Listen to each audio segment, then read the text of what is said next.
ಇಷ್ಟು ದಿನ ಕಳ್ಳಾಟ ಆಡಿಕೊಂಡು ವಿದೇಶದಲ್ಲಿ ತಲೆಮರೆಸಿಕೊಂಡಿದ್ದಂಥ ಪ್ರಜ್ವಲ್ ರೇವಣ್ಣ ಕಡೆಗೂ ಬೆಂಗಳೂರಿಗೆ ಆಗಮಿಸಿದ್ದಾರೆ. ರಾತ್ರಿ 2 ಗಂಟೆ ಸುಮಾರಿಗೆ ಅವರನ್ನು SIT ಏರ್ಪೋರ್ಟ್ನ ಬಳಿಯೇ ಅರೆಸ್ಟ್ ಮಾಡುತ್ತೆ.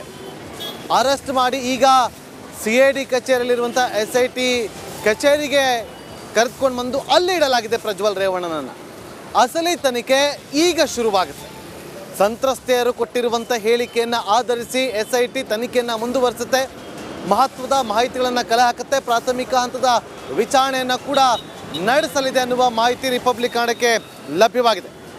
ವಿಡಿಯೋ ರೆಕಾರ್ಡ್ ಮಾಡಿಕೊಂಡಿದ್ದಂತಹ ಮೊಬೈಲ್ ನಾಶಪಡಿಸಿದ್ದಾರಾ ಪ್ರಜ್ವಲ್ ರೇವಣ್ಣ? ಈ ಬಗ್ಗೆ ಮೊದಲೇ ರಿಪಬ್ಲಿಕ್ ಕನ್ನಡ ಒಂದು ಅನುಮಾನವನ್ನು ವ್ಯಕ್ತಪಡಿಸಿತ್ತು.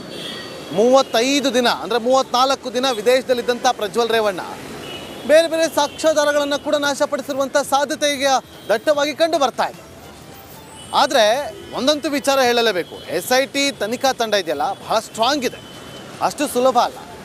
ಇಲ್ಲಿ ಪ್ರಜ್ವಲ್ ರೇವಣ್ಣ ಚಾಪೆ ಕೆಳಗೆ ತರುವಂಥ ಕೆಲಸವನ್ನು ಮಾಡಿದ್ರೆ SIT ಕೂಡ ರಂಗೋಲಿ ಕೆಳಗೆ ತೂರುವಂಥ ಕೆಲಸವನ್ನು ಮಾಡೇ ಮಾಡುತ್ತೆ. ಎಷ್ಟೇ ಸಾಕ್ಷ್ಯಾಧಾರಗಳನ್ನು ನಾಶಪಡಿಸಿದ್ರು ಕೂಡ ಅದನ್ನು ರಿಟ್ರೀವ್ ಮಾಡುವಂಥ ಲಕ್ಷಣ, ಅದನ್ನು ಕಲೆ ಹಾಕುವಂಥ ಎಲ್ಲ ತಾಕತ್ SITಗಿದೆ. ಆ ವಿಶ್ವಾಸ ಕೂಡ ಇದೆ. ಆ ಕೆಲಸವನ್ನು SIT ಮಾಡೇ ಮಾಡುತ್ತೆ. ಅದು ಏನೇ ಆಗಿರ್ಬೋದು, ಏನೇ ನಾಶವನ್ನು ಮಾಡಿರ್ಬೋದು, ಎಲ್ಲವನ್ನ ಕೂಡ ನಿನ್ನೆ ರಾತ್ರಿಯಿಂದ ಮೊಬೈಲ್ ಬಗ್ಗೆ SIT ಪ್ರಶ್ನೆ ಮಾಡಿದೆ. ಇಲ್ಲಿ ಮೊಬೈಲ್ ಎಲ್ಲಿಟ್ಟಿದ್ದೀರಿ, ಮೊಬೈಲ್ ಕೊಡಿ ಅಂತೇಳಿ. ಮೊಬೈಲ್ ಬೇರೆ ತಂದಿರ್ತಾರೆ, ಹೊಸ ಮೊಬೈಲ್ನ ತೊಗೊಂಡು ಬಂದಿರುವಂಥ ಸಾಧ್ಯತೆ ಇರುತ್ತೆ. ಮಾಹಿತಿಯನ್ನು ಕೊಡ್ತಾರೆ, ಮಾಹಿತಿಯನ್ನು ಪಡೆದುಕೊಂಡಿರ್ತಾರೆ. ಹಾಗಾಗಿ ಎಲ್ಲ ಅನುಮಾನಗಳು ರಿಪಬ್ಲಿಕ್ ಕನ್ನಡ ಏನು ಅನುಮಾನವನ್ನು ವ್ಯಕ್ತಪಡಿಸುತ್ತೋ ಅದು ಬಹುತೇಕ ಕನ್ಫರ್ಮ್ ಆಗಿದೆ. ಯಾವ ಮೊಬೈಲ್ನಲ್ಲಿ ರೆಕಾರ್ಡ್ ಆಗಿತ್ತೋ ಆ ಮೊಬೈಲ್ ಇಲ್ಲಿಯವರೆಗೂ ಕೂಡ ಸಿಕ್ಕಿಲ್ಲ. ಪ್ರಜ್ವಲ್ ರೇವಣ್ಣ ನಡಿ ಈಗ ಶುರು ಮಾಡೋಣ.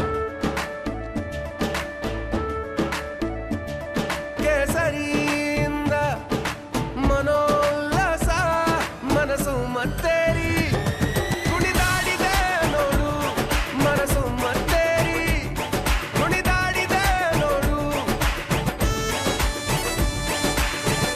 ಕ್ಷಣ ಕ್ಷಣವೂ ಆಚರಿಸಿ ಕೇಸರಿ ಹಬ್ಬ. ವಿಮಲ್ ಬಾಯಲ್ಲಿ ಹೇಳಿ ಕೇಸರಿ. ಅವರ ಬಳಿ ಕೂಡ ಇಲ್ಲ. SIT ಇದೇ ಪ್ರಶ್ನೆನ ಮಾಡಿದ್ರ, ಮೊಬೈಲ್ ಕೊಡಿ ಅಂತೇಳಿ. ಮೊಬೈಲ್ ಇಲ್ಲ, ಬೇರೆ ಮೊಬೈಲ್ ಇದೆ, ಕೊಡ್ತಾರೆ. ನೋಡಿ, ಇದು ಪ್ರಕರಣಕ್ಕೆ ಕೊಂಚ ಹಿನ್ನಡೆ ಆಗುವಂಥ ಸಾಧ್ಯತೆ ಇದೆ. ಆದರೆ ತನಿಖಾ ತಂಡಕ್ಕೆ ಸೂಕ್ತ ರೀತಿಯಲ್ಲಿ ತನಿಖೆ ನಡೆಸಿದೆ ಆದರೆ ಎಲ್ಲ ಮಾಹಿತಿಗಳನ್ನು ಕೂಡ ಕಲೆ ಹಾಕ್ಬೋದು. ಯಾವುದೇ ಅನುಮಾನ ಬೇಡ. ಬೇರೆ ಮೊಬೈಲ್ ಡಿವೈಸ್ ಪತ್ತೆ ಆದಲ್ಲಿ ಸೆಕೆಂಡ್ರಿ ಎವಿಡೆನ್ಸ್ ಆಗಿ ಅದನ್ನು ಕನ್ಸಿಡರ್ ಮಾಡ್ತಾರೆ. ಮತ್ತಷ್ಟು ಮಾಹಿತಿಯನ್ನು ಕೊಡೋದಕ್ಕೆ ನನ್ನ ಸಹೋದ್ಯೋಗಿ ಸುನಿಲ್ ಧರ್ಮಸ್ಥಳ ಈಗ ಲೈವ್ನಲ್ಲಿ ಜಾಯ್ನ್ ಆಗಿದ್ದಾರೆ. ಸುನಿಲ್, ನೋಡಿ, ಒಂದು ಕಡೆ ಸಾಕ್ಷಿಯನ್ನು ನಾಶಪಡಿಸುವಂಥ ಕೆಲಸವನ್ನು ಪ್ರಜ್ವಲ್ ರೇವಣ್ಣ ಮಾಡಿರ್ಬೋದು. ಆದರೆ ಸಾಕ್ಷಿ ನಾಶಪಡಿಸಿದ್ರು ಕೂಡ ಅದನ್ನು ಕಲೆ ಹಾಕುವಂಥ ಕೆಪಾಸಿಟಿ SITಗೆ ಇದ್ದೇ ಇರುತ್ತೆ. ಬೇರೆ ಆಪ್ಷನ್ ಇದ್ದೇ ಇರುತ್ತೆ ಅಲ್ವಾ?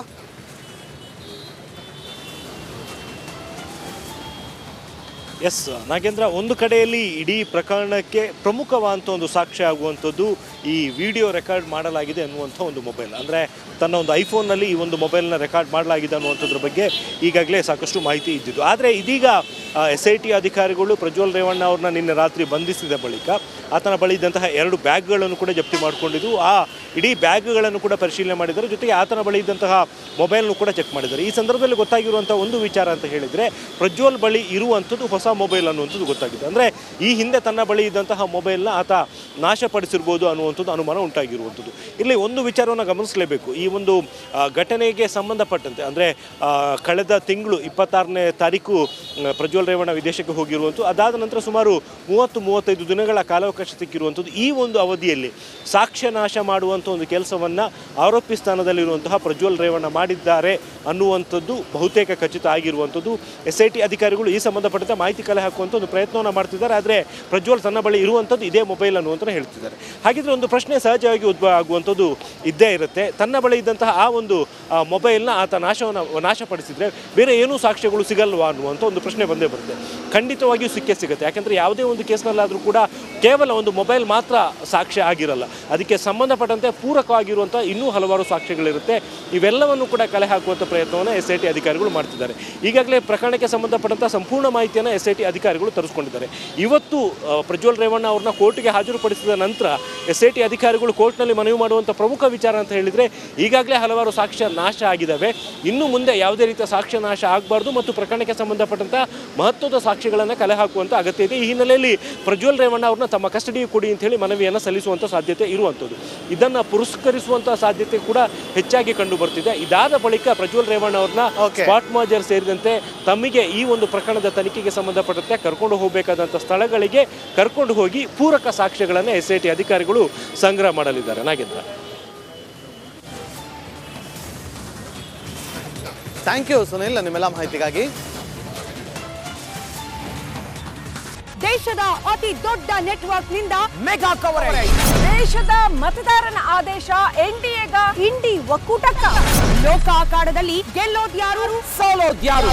ಕರುನಾಡಿನ 28 ಕ್ಷೇತ್ರಗಳ ನಿಖರ ಫಲಿತಾಂಶ. ಫಾಸ್ಟ್ ರಿಸಲ್ಟ್, ಪಕ್ಕಾ result. Number 1 election team, number 1 network, number 1 coverage.